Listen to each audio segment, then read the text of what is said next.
Afternoon. This video documentation in regards to the Xenon HID components, just a straightforward bench testing process.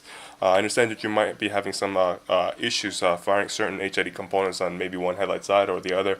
At this point, being the case that if you have several HID components on hand, what I'm asking you to do is take your vehicle out of the equation and go ahead and bench test all of your HID components to rule out any of the questions or factors of what may be limiting the HID bulb to ignite. So right now I actually have a 12-volt power supply that I use for bench testing.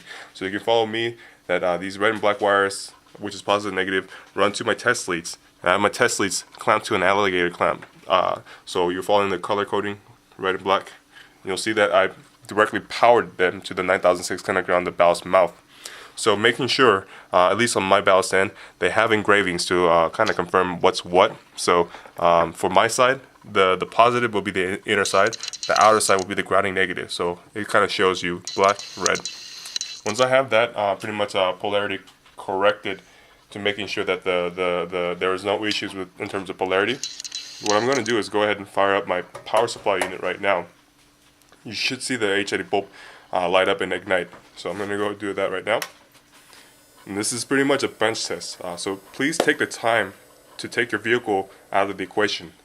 Either to use a 12-volt battery that's separate from your vehicle or another vehicle, or even if you have a 12-volt power supply on hand just like what we do, go ahead and run the bench testing for each component one by one, ruling out what's bad and what's good.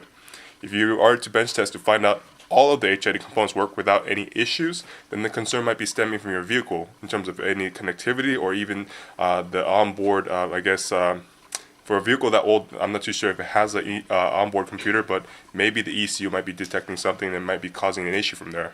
So again, a bench test will go a long way in terms of what's working and what's not. So I do suggest and highly recommend for you to take the time to go ahead and bench test these components to rule out what's bad and what's good. Thanks so much for your time.